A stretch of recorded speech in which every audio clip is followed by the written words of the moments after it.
This episode is brought to you by Shopify.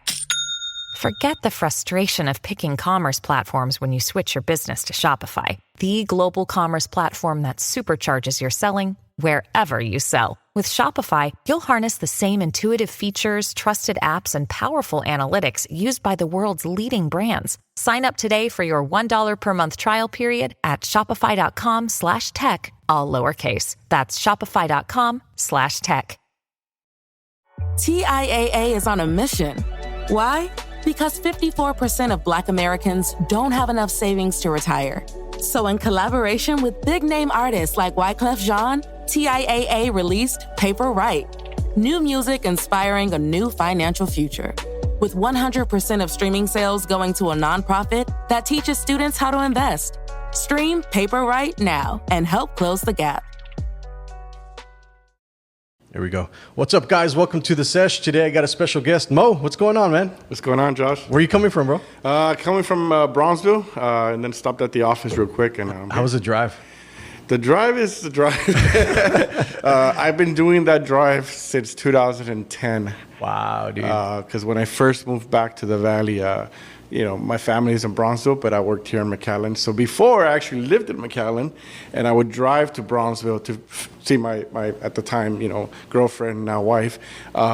But then it's my family. And then I moved back over there, so then I had to drive back this way. So I'm always driving. Yeah, I always see you hustling around, dude, hustling around town. And that's one of the things I always admired about you, dude, is like... You're one of the first people that I saw on social media, and we grew a relationship because we're kind of in the same industry. Yeah. But we do different things, but our goal is to help people get customers, correct, business owners. So I always noticed you and noticed what you're doing. I saw your tremendous growth, dude. I was like, fuck, man, this guy's somebody to watch and somebody to put on my radar. So I've always kept in touch with you, man, along the years. Thanks, man. And I think that same with you, because there's an old story that of the king of advertisement, which that's another podcast. Absolutely, man. So tell everybody what you do.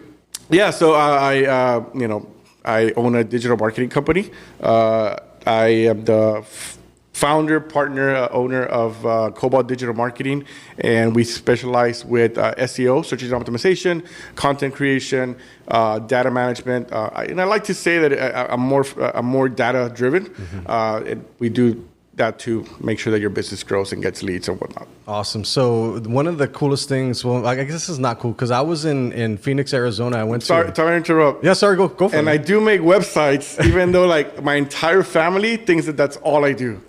And I don't think I've touched the website in like maybe who knows how many years, but yes, we make websites too. But yeah, it's crazy how people have one perception of he's like, this guy just does websites. Yeah, like, no, I'm the website guy. Right? So I'm like, yeah, but I'm not. That's not the goal. It's really more about data, using the data to help you grow your business. Awesome. Sorry. So when I went to Phoenix, Arizona a few months ago, I was at a conference about how to grow your business, and across the street was a beautiful fucking plaza, and 95% of that plaza was empty.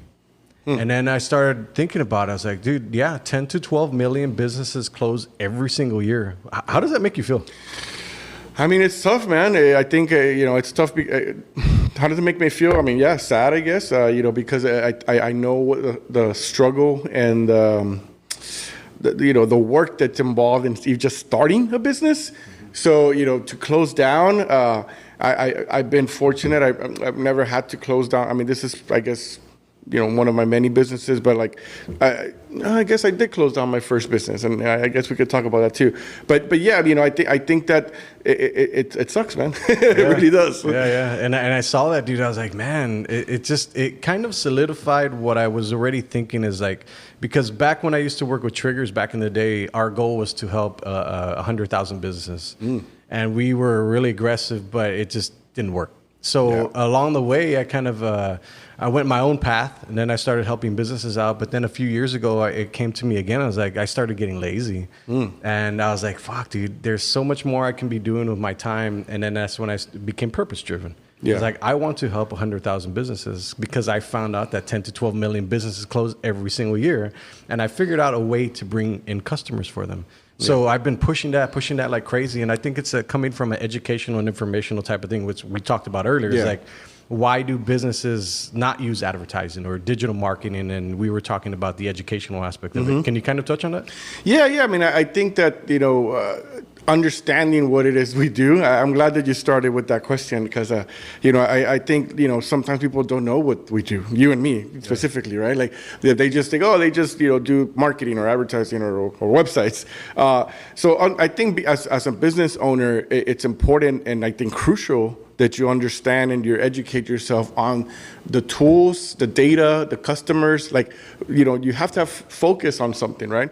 And I want to go back on I don't think you've ever been lazy, man. Don't say that. Thank you, man. I think that, and that kind of happened to me at one point where it's not that you get lazy, sometimes you just lose focus. And just realigning that focus on what you're trying to achieve, on what is it that you want from your business, right? So yes, I think education is a big thing of being able to grow that business. I think the reason people close is because maybe they don't understand their client. They don't understand, X amount of clients or leads equals to this many closes, equals to revenue, equals to profits, right? Yeah. So I think that education is very important on digital marketing because it's changing so fast, bro. Yeah. Like, I mean, just in the past 6 months, it has changed more than I think it changed since COVID. Yeah, and that has a lot to do with AI, man. Correct. So touch on that, dude, because we're going to have a good conversation about this. AI. Look, man, I used AI last night. So last night I was driving back and I was sending out some client reports. And, I use it so I think it has many uses. I think that I'm very against using AI for copyright and like creating, like just copy pasting, right? Yeah. So for me, for example, I take all my analytic data, my insights, and I put them all in a document, and I put my thoughts, and then I use the bot to help me organize them in the way that I taught it to, right? Yeah. So you're training it. I train it to do the reporting, and sometimes it says words that you're like, Mo never says that. But I think that AI has made everything more efficient, right? Like, and if you use it properly, one thing, for example, that I did is when doing ads, Google ads or Facebook ads or whatnot, sometimes I would come up with some headlines, some call to actions. Yeah. Whereas now I can be like, hey, give me 20, and then I get 20, then I review them, I look at that. Okay, now let's use these 10, and then rewrite them and make them a little bit better. So you are more efficient with time with the bots, in my opinion. And to touch on that too, I feel like also it's just not you're prompting this engine. Right. So there is a level of you have to know how to use this. For sure. Yeah. You can't just say, hey, give me 10 ads. Like you have to be precise on like what it is, how you want the tone, what's the objective, what kind of messaging you want it to, and then you just fine tune. Right. So I mean, I think right now we're very in a gray area with bots because, people won't, we got the writer strike that's going on because of AI, because, it's so easy to just come up with Okay, I want to touch on this. Did you hear about the Sarah Silverman thing? Yeah, I heard about it. Yeah. Well, yeah, I think that's so like fine line that someone can just take your likeness without asking and create content. Yeah. So it can become very tricky. But again, for me, I'm right now currently I use it more to organize my thoughts, organize my data, because I can just drop in a bunch of data and it makes it easier, right? A quick example, right? Like one time I asked it, I was like, give me 20 hashtags. But then it put them in, and I'm like, no, give me 20 hashtags without commas, with one space. Yeah. And then you can copy paste, So you do need it to train it and prompt it. But I think that we're only scratching the surface with AI, man. I think that absolutely, man. It's not, I mean, if you think about in 3 years where we're going to be with AI, Yeah, one of the coolest things I did with ChatGPT is I pulled in for one of my clients. They had like over 500 reviews on Google. Okay. And I pulled them all into to ChatGPT and started. You can only put so many in there, right? So then I asked it, what are the 5 top common things that all of these reviews say? And that became our advertising and marketing. There you go. So that's a hack for like people, for business owners. So let's stay on that. What are some, like, give me 3 hacks that business owners can use today that they can use for their business to advertise and market? Oh man, Just 3. The top 3 off your head, man. I mean, I think it's coming up with the ideas that I have found it helpful for business, right? I think that, like, you know, if, for example, let's do with social media, right? I don't want it to create the post for me, but I could ask it to create a campaign. So here's one example that I used the other day. I think I was doing for a buddy of mine. He owns a restaurant, and we were kind of working together, and we were going to give away like a pizza party. So I was there at the bar, and we were just, it was after hours. I was kind of just coming up with ideas. So I was like, let me try the bot. So I told the bot, give me a 1-month campaign about this giveaway with this. This is the things that we're giving away. Here's the instructions of what they need to do, and give me a post idea, and like basically give me the whole campaign. Right. And it did it. Yeah. So every week 1, here's what you do. Here's the type of picture that you can use. Week 2, here's what you do. Here's the type of picture you can use, and so on. And then I just took that, and then I sat down with the owner, and we kind of brainstormed it, made it our own. Yeah. Scheduled everything that day. So a 1-month campaign and contest was created, scheduled, edited, graphics done. Damn. And I didn't have to worry about it. Well, how long did it take you? Maybe an hour. Maybe that is the power. Yeah. So that is how business owners can use it, is by help them organize the thoughts of campaigns. Yeah. The second one is just just proofreading and just helping with thoughts on content, right? Again, I am very against copying content from AI.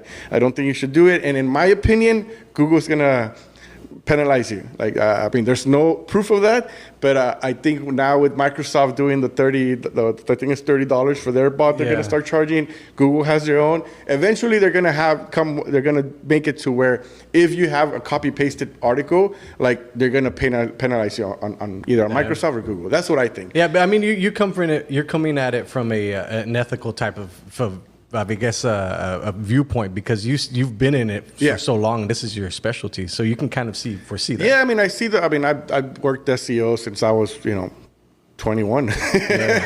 I'm 40 now. So I think that on the SEO side, that Google can get very tricky and try to there's so many things that they do to try to limit people or creators, to keep them in line, and so they're not gaming the system and whatnot.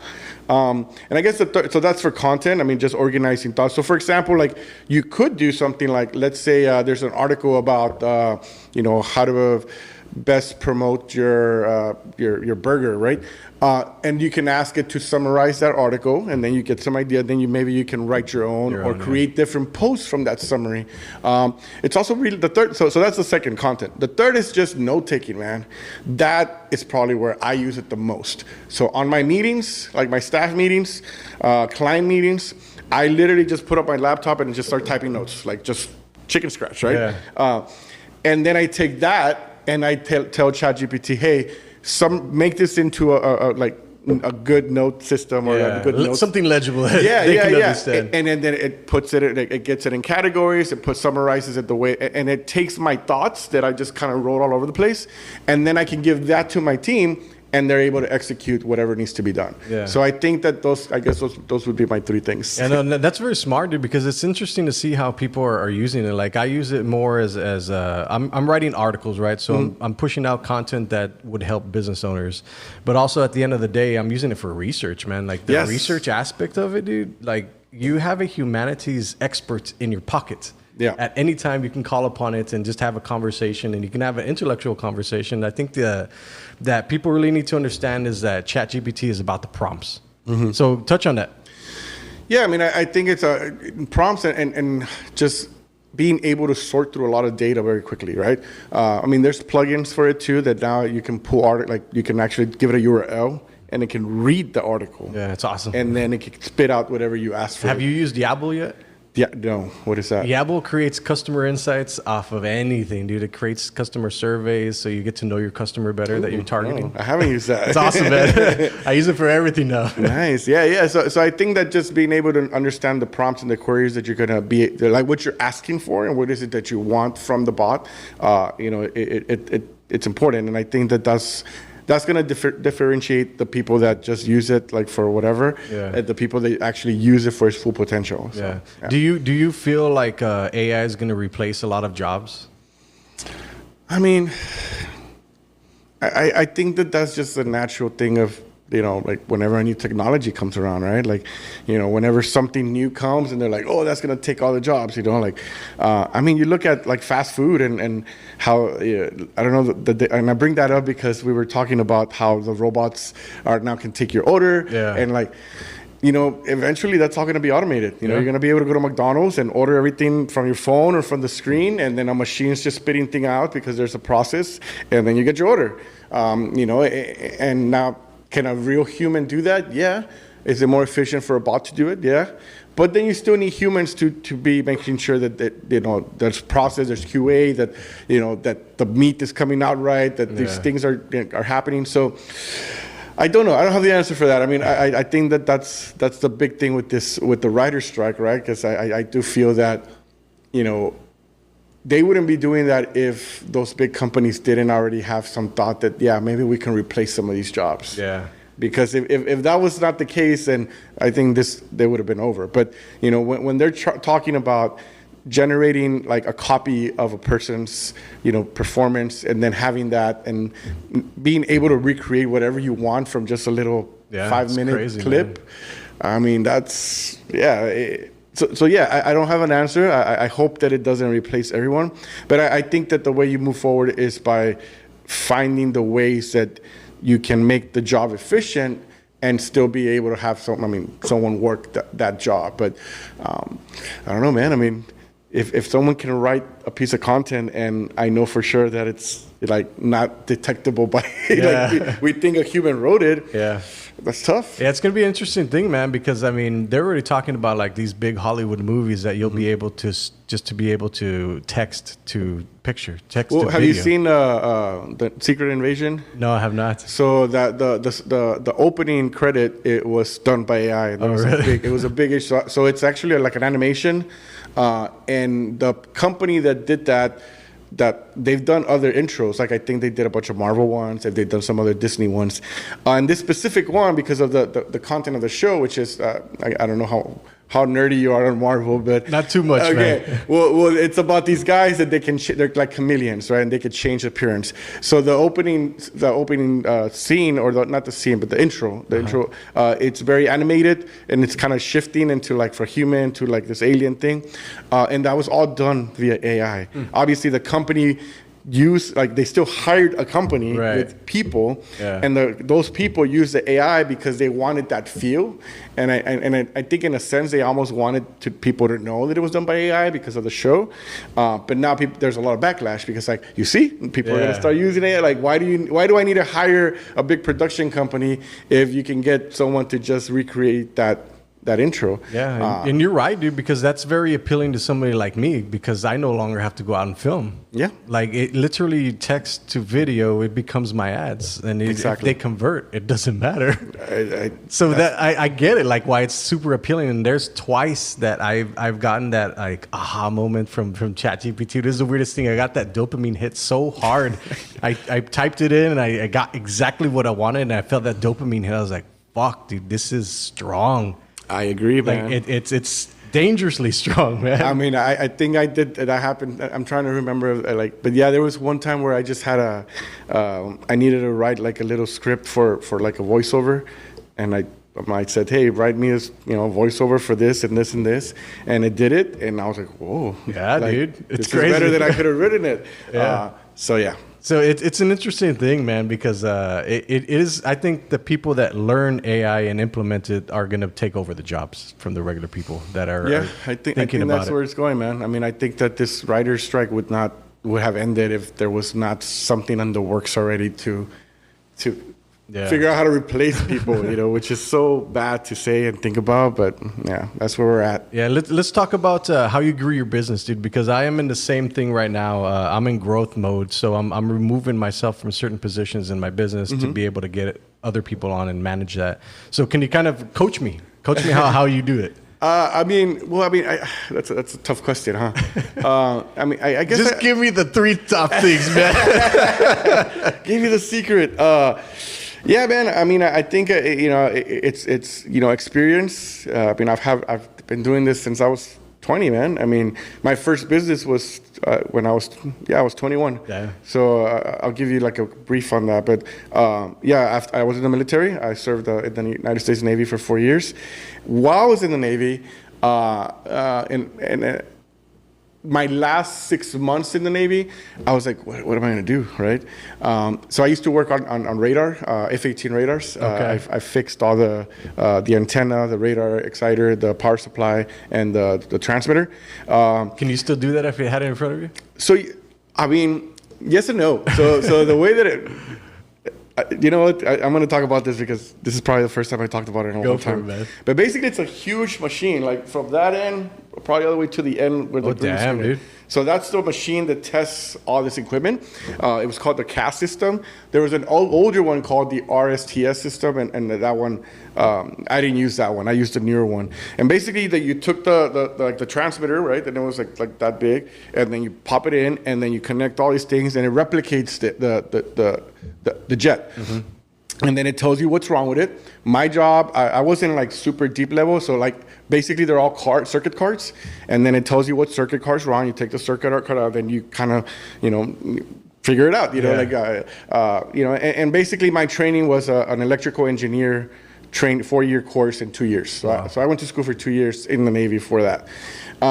So can I do that again? Probably not, because I said, but yeah, I can fix electronics, right? Like I know my way around a circuit board. So that was my plan. I was like, I'm gonna stick to computers. I'm gonna be IT. So my last, I started school in the military. I went to West Hills College for IT, and fixing computers wasn't what I wanted it to do, man.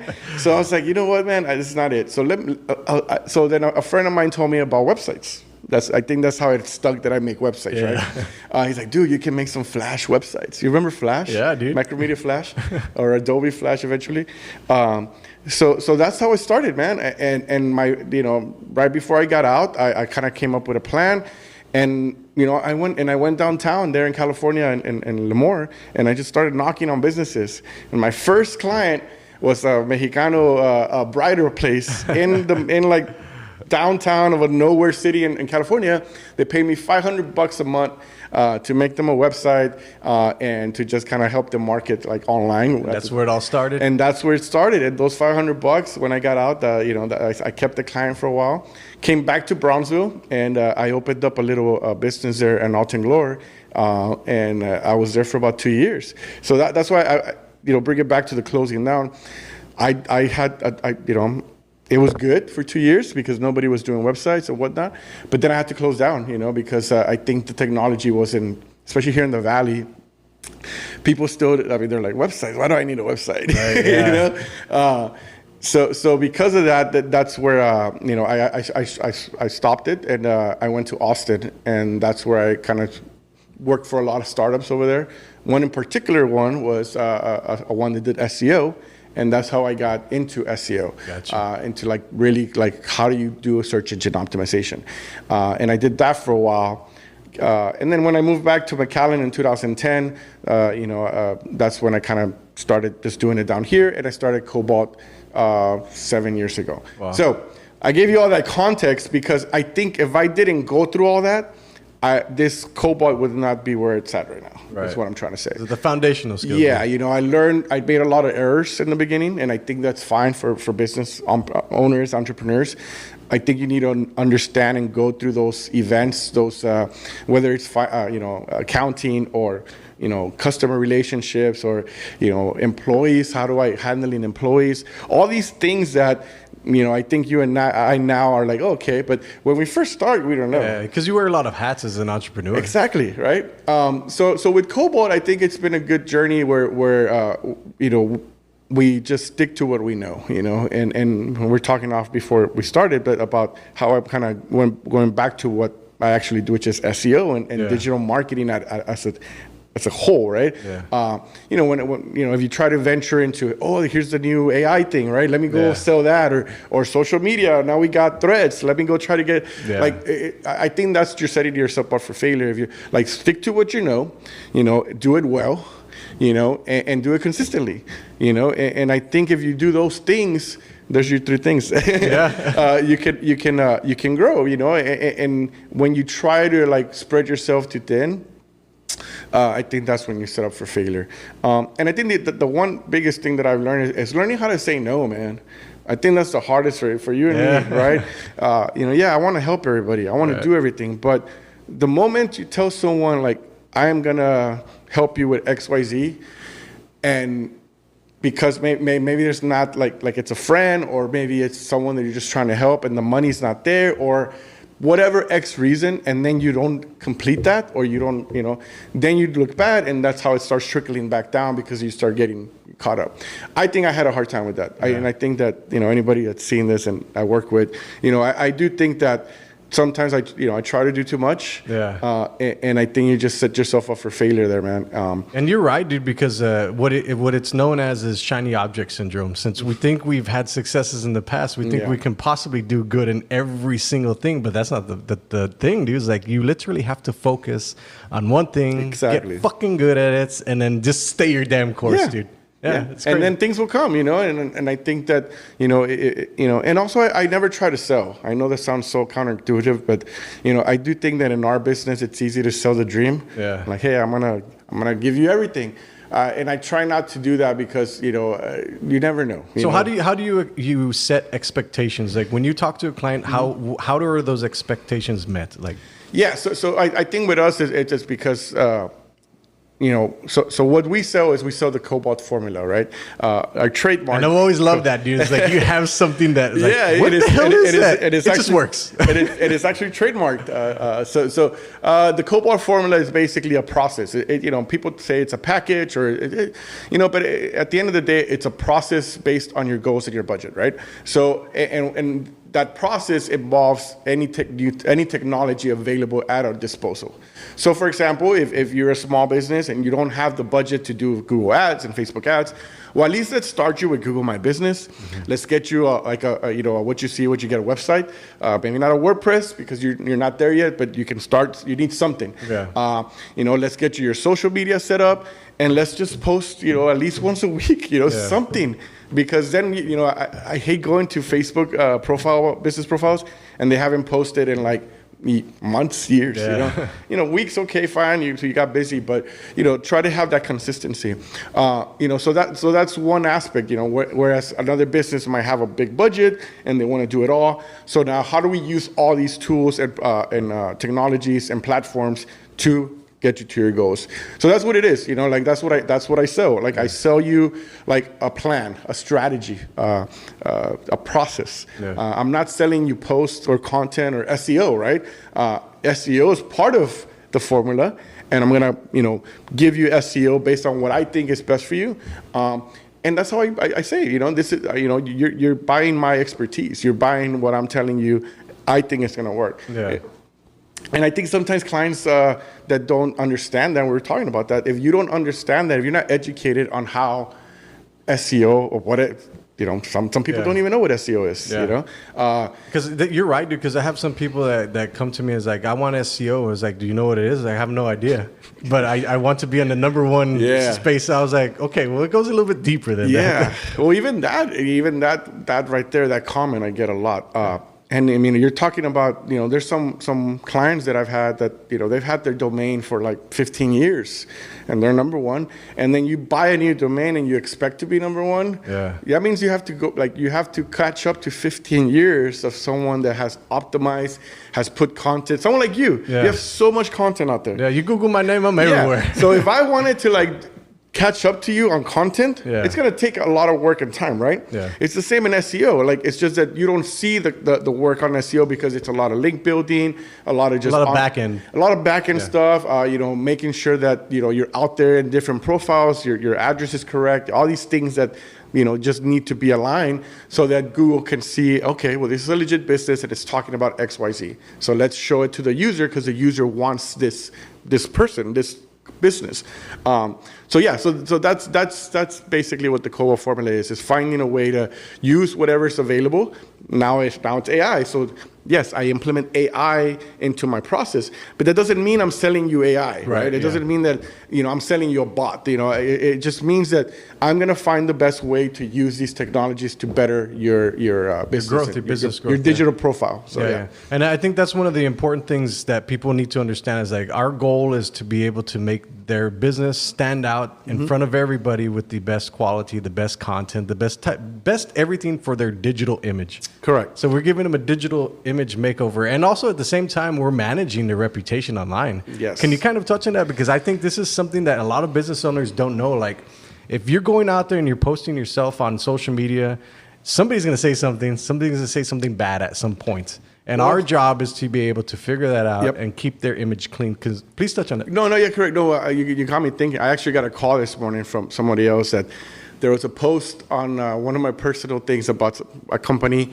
and somebody commented, and I answered. I'm like, hey, and then I didn't respond back to address, even though I did address the issue in person, but because I didn't do it online, it looks bad.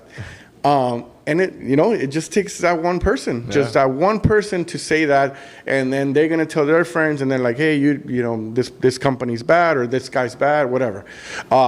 So I do think that's very important, understanding where, being on the lookout of things like that, because even though it's just that one person, and it happens a lot in with social media. And it's also worse for the business owner because they see it and they get hurt by it. It's like, whoa, what's going on here, dude? So their brain starts thinking. Our job is like, whoa, let's just mitigate, let's figure it out, take it off, and just go fix the problem. Yes. But they stay with that. Yep. And I think that reputation, reviews, man, has become.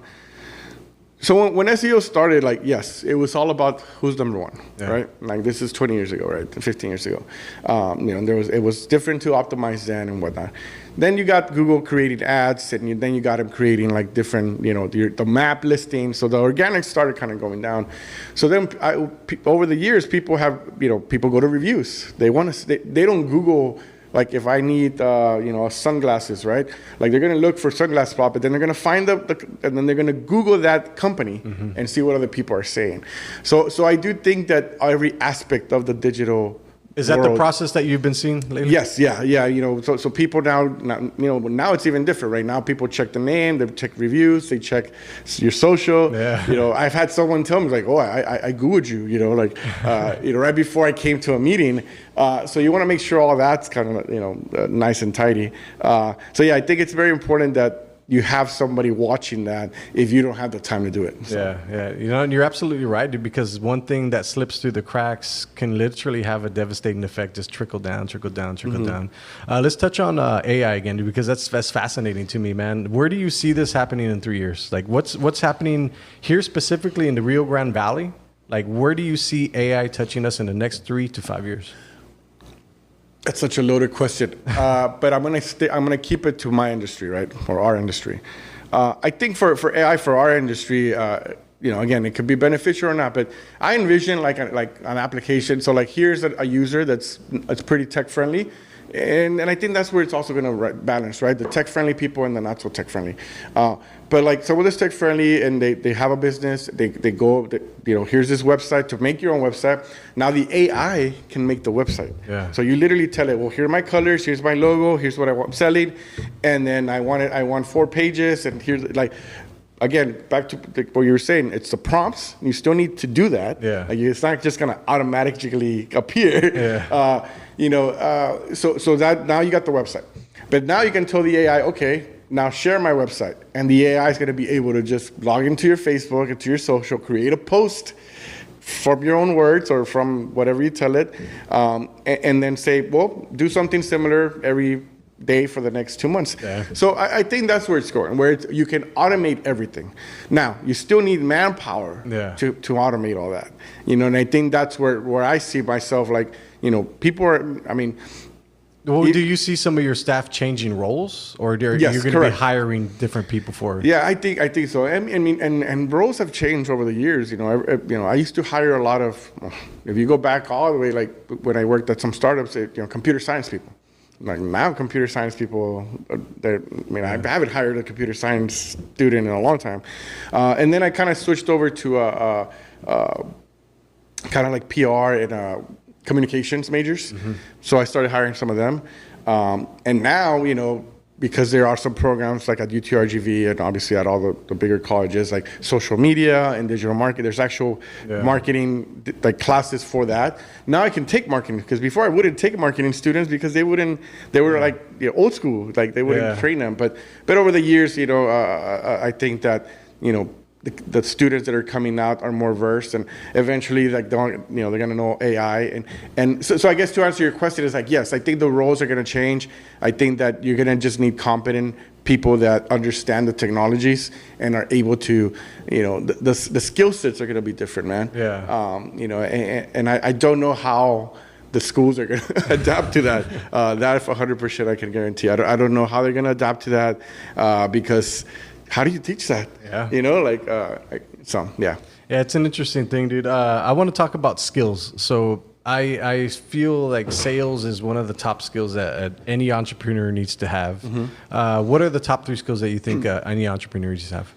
Communication skills. I think being able to communicate is the number one priority, right? Like with clients, with people that you work with your tasks, with communicating what you're trying to achieve, and being able to execute it is important.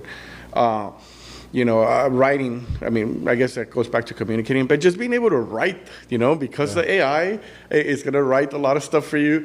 Are you able to take that and make it your own? Are you able to create a story from data that we're giving, and I think that, the creative skill, right? Like, are you able to be creative and I'm not a creative guy. I don't think I am. Like, as far what I mean by that, in the graphic sense, right? Like I can look at a website and I can tell you what I need done, but to me, physically, to do that, that's not. And I've never been that, right? Which again makes me laugh whenever people say you make websites. Because I think it takes a special creative eye to look at something and be like, like come up with a logo with a pizza and sunglasses and a phone and use red, white, and green. Yeah. And then you have to come up with something, right? My skill is more like I look at that result and I can see if that's going to resonate with the customer that we're trying to get. I got you. Whereas creating that is so I do think being a creative is important.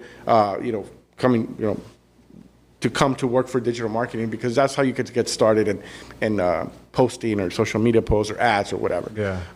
So I guess those are the communication or verbal skills, writing skills, and creative skills. Let's talk about the sales process. So my sales process is pretty simple. When I get a lead in, I try to get them off and get their phone number, and I jump on the phone with them. I tell them everything that I can offer awareness, engagement, leads directly in your inbox, and I guarantee it. So the guarantee has been helping me close more deals than I ever have before, dude. And it's an interesting thing because if I hadn't done this for so long, I would have never got to that point where I'm comfortable with saying that. But now I know that I can guarantee results. So the close rate has been phenomenal for me, dude. What does your sales process look like specifically, dude? Oh man, we're gonna give it to everybody, bro. No, we're gonna agree to disagree here. Okay. What you just said is totally not what I do. Okay. Can we cuss in here? Absolutely, bro. I don't guarantee shit. The only thing I guarantee you is that I'm gonna work hard. That's it. I don't guarantee leads. I don't guarantee results. I know that's counterintuitive, but because at least in my, and I think it's a little different because I think with me is I am at the mercy of Google, you know. I am at the if tomorrow... It's a longer process. Correct. And you don't have no control. I mean, if tomorrow Google decides to completely change the algorithm, and I guaranteed you that you're going to be number one, I'm screwed. I just set myself up for failure. So I've learned over the years not to guarantee anything on what I do. So like I said, I try not to sell. What I do is I tell you what I know and what I got, and it's up to you to make that decision if you want to come work with me or not. Yeah. So I think that's a different approach, right? And I do work with a lot of attorneys, right? And I think with attorneys, they're results driven. So you're going to say, well, how are you selling leads? Well, because I show, here's what I've done, I like to think about it as, and someone told me this one time, one of my old CEOs, but, I like to think of myself like, I have a lottery ticket here, and I'm here and I want to give you this lottery ticket, but, do you, just because I say that this is a winning lottery ticket, doesn't, like, you don't know if it is or not. Right, yeah. You have to trust me. And then I give it to you, and then we both win, right? And I think that's how I try to say, right? Like I have this experience, and I have this business, and this reputation of what I've been, over the years accumulated, and I think that I'm going to be I can help your business. I think that you're only beneficial to it. Correct. But at the end of the day, it's up to you to kind of make that choice, right? Yeah. And I think with SEO, it's also different because. It works both ways, right? Like if I don't communicate with the client, it's not going to work, And I think with, understanding what the goals are of the client and what they want, and being able to show them, okay, well, hey, this month we had a bad month. Well, why? Well, because X, Y, Z. Yeah. Oh, well, it's because then you start kind of showing it, and that's going to go back to that's why I kind of gave you that context of what I did in the military. I was a troubleshooter. Yeah. And I got to troubleshoot. So if there's something negative that happened, we need to find out why so that we know what to do next and it doesn't happen again. Gotcha. You're always optimizing. Correct. Yeah. So I think that's my sales approach. It's more, I look at a person, like obviously if, either I'm cold calling or if it's an inbound lead, I look at what that business is and if I can help them. Yeah. And if I can, then we try it. Now, there's been times where, look, again, it's hard for me to say no, and I just want to help, and I want to work with a business, and and yeah, they want leads, and they didn't understand the process, and it didn't work because they didn't understand how this process works. Yeah. Yes, you can go and buy leads anywhere. I mean, honestly, like you can. Like there are other companies and services that you can buy. The leads, So I think with my approach, it's more I can't even say the word. Yeah, it's just more methodical. Like it's just like there's like we need to make sure that we're using the platforms for what you need them for, and having consistency and have systems and processes in check. And I think that's what I've been trying to build over the past 7 years with Cobalt. Yeah, and I think one of the most important things is the consistency part, because a lot of business owners get busy and they're doing something, they're focusing on their business, mm-hmm. but our goal as digital marketers is to be able to create consistent content going out all the time. And I think that alone is value based. It's like if you're looking at it from a point where it's saving now the business owner that can take away all that time now that we were posting and pushing the content and creating the content and scheduling and stuff like this, it's giving them their time back to make more money. Correct. And I think that's one of the most important things is the objections that from business owners. What are the most common objections that you get? Man, I guess, well, yeah, I mean, we all want results quick, man. I mean, I think that's just, if I'm a business, if I didn't have Cobalt and I was running, a retail business, right? For example, you want to sell your product as right? fast as possible. As fast as possible to get that cash flow and whatnot. And I think on those type of cases, I mean, I've learned myself, like my product, my service is not good for retail. Yeah. And I'll say that out loud now, even though I have some of those. But you're absolutely right, dude, because it took me forever to figure out, like, these are the businesses that I can serve. Correct. And these just don't work. It doesn't work because, it's having a store, you have to know how to manage it. You have certain clientele that you need to, keep happy and certain things. And with my approach, it's more of like, I'm finding people to just get interested in your business, right? So I think that's one of the things that people or clients want, right? Leads right away. They want to rank right away. Yeah. So I think it just depends on what type of business you are, and if what I'm gonna do is gonna help you. And I do think that as a business owner, you need to ask yourself that question too, right? Like, what is it that I want from working with me, right? Or working with you. Like, do I want him to just show me off and show my brand? Do I want him to make me sales? Okay, well, let me look at what he's done in other, like, have you brought sales? Have you increased reach or whatever? So I think it just depends, man. It's hard to generalize all those because you have too many variables. Yeah. Let's unpack that a little bit more then, man, because one of the things that I found the most intriguing is our goal is to be able to bring the lead in, but that we're facilitating the lead to the client.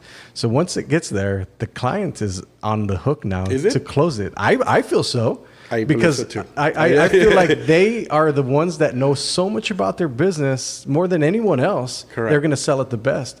So when I have those conversations with business owners, like, I'm here to facilitate the lead. I get them interested in your product. I bring them in the door. Your job is to close them. That's the expectation that I set with them every single time.